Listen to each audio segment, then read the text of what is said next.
Hello there. Welcome back to my channel. It's Monday, November 4th. It's a new month. I cannot believe it's already November. This school year is just flying by, but I have some things to catch you up on since I vlogged last month.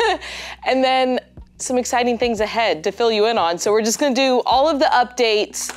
Let's jump into it. Now, I don't remember if I vlogged last week on Monday or Tuesday. I think it was Tuesday. But regardless, Wednesday of last week was our house day for October. And as I mentioned in the last vlog, we were pairing up with our buddy class. So my small group of students paired up with a small group of students in first grade. So they were all in the same house, but in different grade levels. And it was a lot of fun. I forgot how tiny and cute the younger primary grades are. But the first grade teacher planned out the activities. So they did categories with the word candy. So they had to find things that fit in each category for the letters C, A, N, D, and Y. And it was all kind of Halloween-ish. So things that are orange, things that are chewy. Then they also did a roll a pumpkin face activity, which was very sweet. Thursday was Halloween, and knowing it was Halloween and the day before a long weekend, at least for my students, you know, it could go either way, but I felt like my students were really well behaved. It was a great day. It just was long because our schedule is off. We started the morning with our storybook character parade, which was a lot of fun. We had it indoors because of weather, but the students paraded around the school. They got to see each other's costumes and the books that they represented. It ended in the cafeteria where we slimed our principal. That was one of our Raise Craze incentives. After that, the day was pretty standard. We did a normal math lesson, a normal science lesson, but I kept the lights off and I turned my lights all orange and played some like fall themed kind of cafe jazz type music in the background. I mean, I kept it pretty casual, but all in all, it was a really good day. Then moving into Friday. Friday was a staff development day. So students did not have school, but teachers did. Y'all, I broke my streak. I was not the first one to school. It only took me until November.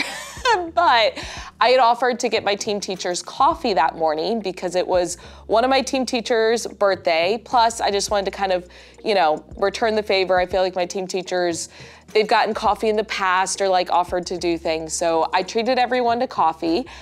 And as a result, I had to wait to get here not as early so that people who got iced coffee wouldn't have just a melted concoction by the time they got here after I ordered it.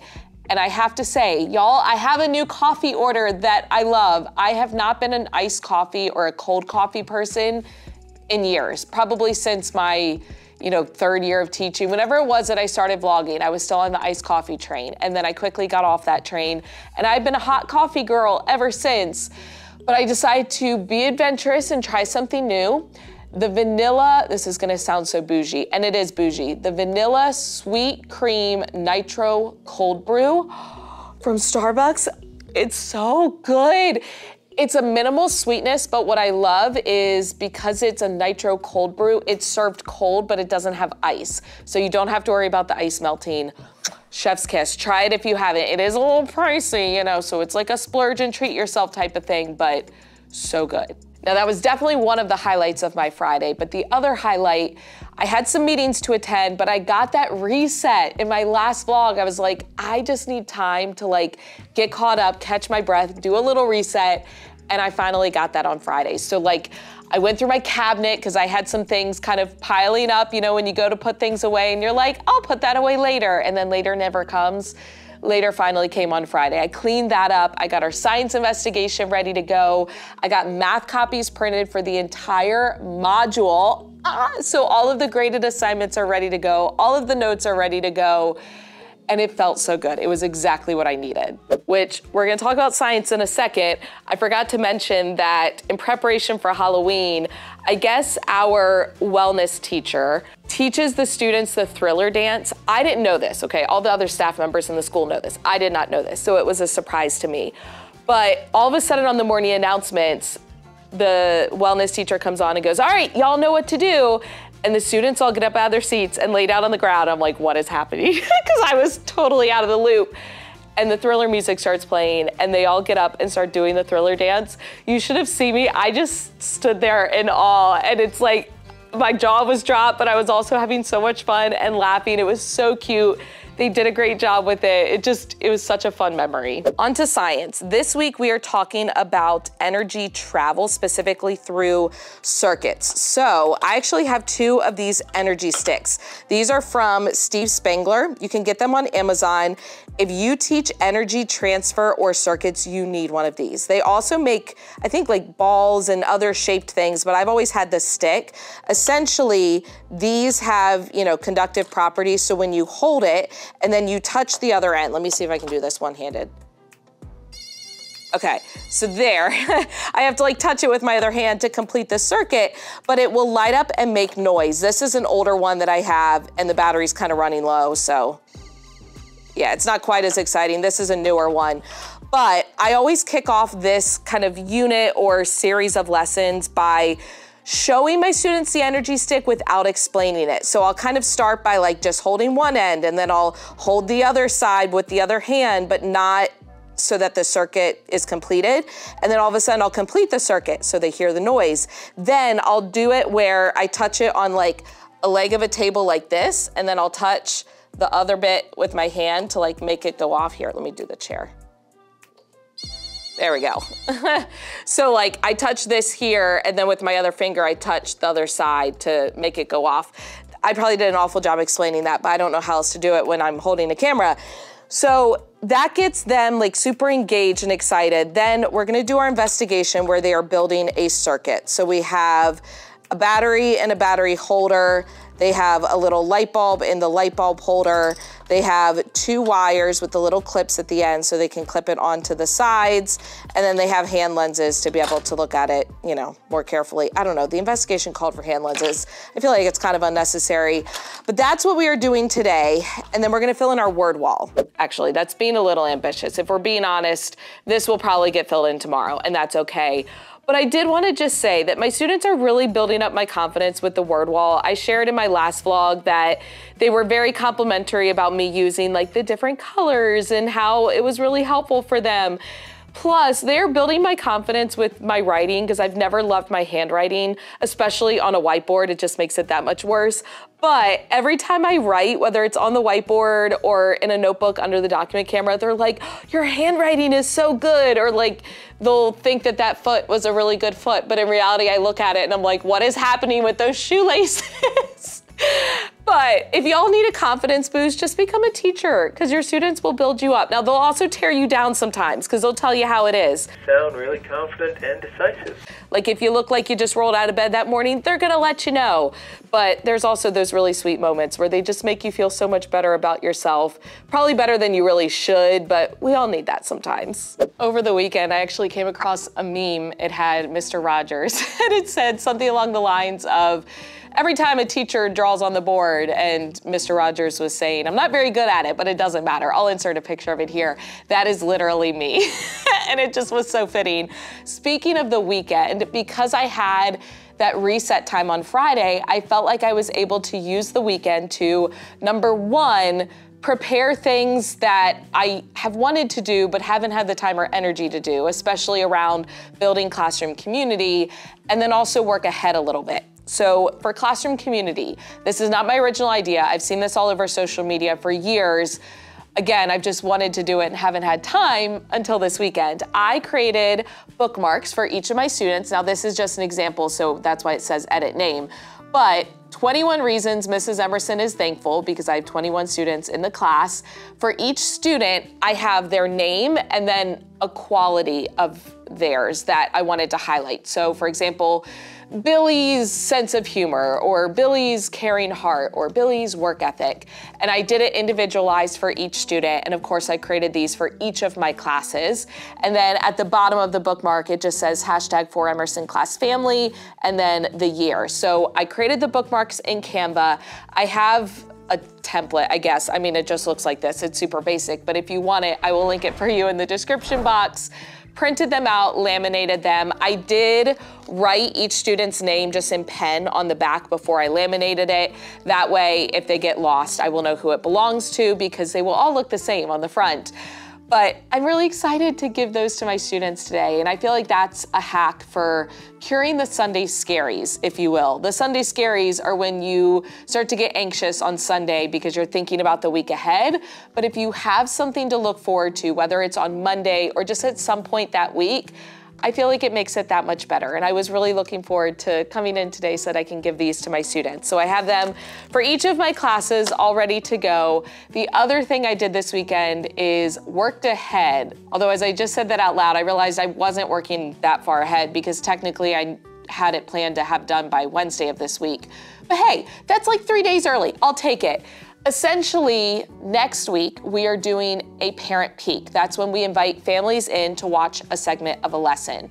We are doing ours for a science lesson, and students are gonna do some stations to review skills that we've already taught thus far this year. Now, I had volunteered for my team teachers to create the recording sheet as well as the direction slides.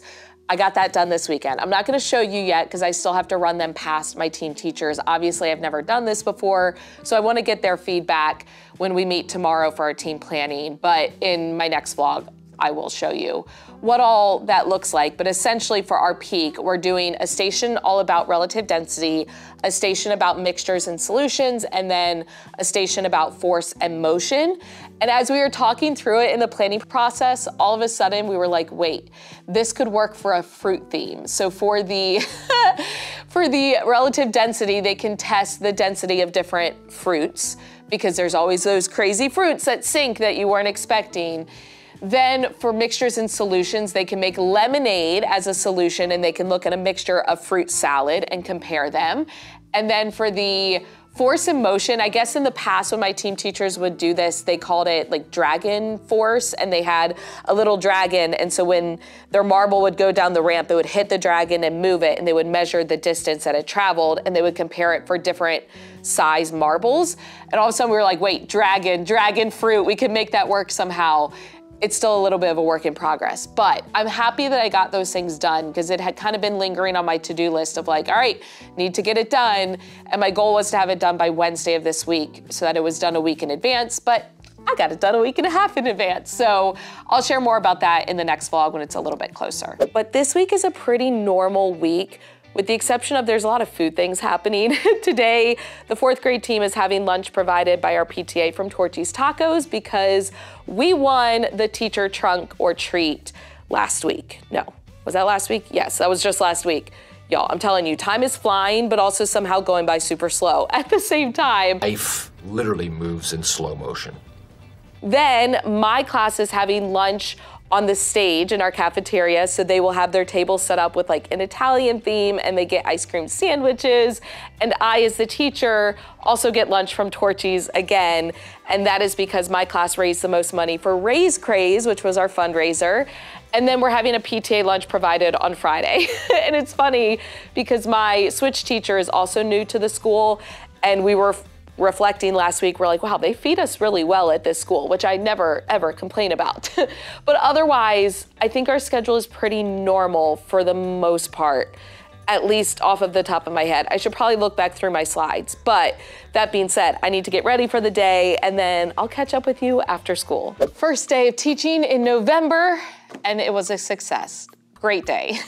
Honestly, it was one of those days where I was just reminded of why I love being a teacher. And I know it may be hard to hear that if you're maybe going through a rough time, but if anything, hopefully it's a reminder just to find those glimmers, those little moments. For example, when I gave my students the bookmarks today, they were very appreciative, very sweet. They all said, thank you so much. One student was telling me about how they just got a big pile of books and they're like, it's perfect timing.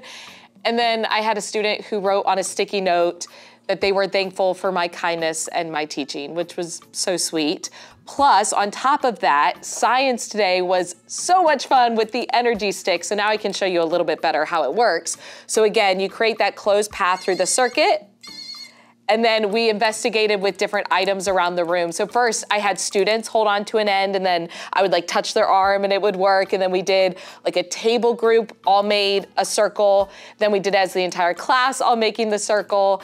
And then we also test different objects. So for example, this is like a metal, this is a magnetic rod used to pick up like staples and things off of the floor. but I would show them how we could complete the circuit with that. We did like the chair legs, and my students were so into it. They were all like, what is that called? I wanna get one. So energy sticks, Steve Spangler Science on Amazon. But it was so fun just to see their curiosity and the fact that they just kept asking questions. Like, that is what science is supposed to be about. Wondering about things around you, exploring the world, and getting the answers to those questions through investigations and collaboration, and it was so much fun. So, all that to be said, what do I need to get done? It's after school. I need to stuff Tuesday folders because those go home tomorrow. Also, like, interim grades are due tomorrow, which thankfully, I've been keeping on top of my grading, so I'm all caught up, but I did have a student who finished an incomplete assignment today that I need to get in the grade book and go ahead and get those like posted and ready to go. I feel like there's more on my list. Oh, kind of on that note with grades, one thing I did today is I started a missing assignments list, I guess you would call it, on Google Tasks. So I use Google Tasks to organize all of my to-do lists, but I also use it to keep track of kind of like items that are in the works, if you will, or things that I need to make sure I follow up on. So I have a like waiting for list. So if I send an email and I'm waiting on a response, I will add it to that list. Today, I actually created one that I called missing assignments. So this is just within the Google Tasks app, which you can also access Google Tasks with the side panel in Google Drive and also Gmail and other applications within Google. But with that missing assignments list, now as I input things into the grade book, if an assignment is missing, I can add it to that list, and it just makes it a quick and easy place to reference it instead of writing a bunch of sticky notes, because that's what I've been doing thus far. I also need to pass out their next module workbooks for our math curriculum. So we will be starting module 4 on Wednesday after we take our test tomorrow. And I already wrote student names on all of them. I did that on Friday, but something little extra that I added, it didn't take too long. Next to each student's name, I wrote the great geometrist, because this is a geometry unit. And it's just like a cute little thing, a little reminder for them. So every day when they get out their workbook, the fact that they know that they are not only a mathematician, but they are a strong geometrist. I think I'm gonna do this for all of the modules here on out, like some kind of a little affirmation that has to do with the unit that we are studying. Now, this is not why I had a great day, but you know, it might have played a little small role. This is all Halloween candy that my students brought me. They paid attention. They know that I love Reese's. These are all jam-packed with Reese's. That's full of Reese's. This has got Reese's, and also like anything chocolate, because they know that I love chocolate. So very, very appreciative. Teacher hack, let your students know your favorite candy, and then you're good until like next Halloween. It's a little bit later. I got all of my responsibilities done, and rather than sticking around, I'm gonna go ahead and head out because I need to make it to the post office. I actually need to mail Bridget's Christmas gift because we are podcast recording in November where we open our gift exchange like we do every year. And so I need to have it shipped to her so that she has it in time for the podcast recording. And the last item for her gift was delivered today. So I'm gonna get that ready, head to the post office, get that mailed. If you're not listening to Teaching to the Top, we post 2 podcast episodes a month. Make sure that you check it out. I have it linked in the description box. Also, be on the lookout for my next video. It's not going to be a vlog. It's actually gonna be a sit-down tech tutorial all about my favorite FigJam features, which FigJam is a free online digital whiteboard. It's perfect for teachers, for students, and it's a great replacement tool for Google Jamboard, which is being retired at the end of the year. So I already have a tutorial video on FigJam. I already have a video on how to get started using it with students. This one, I'm highlighting my 5 favorite features. So be on the lookout for that vlog. And then after that, I will fill you in on some more Science Peak things and whatever else transpires between now and then. But if you enjoyed this video, please give it a thumbs up, hit the subscribe button and notification bell so you don't miss any future videos. As always, thank you for watching. I love you so much. Don't forget to put your positive pants on, and I will catch you in the next one.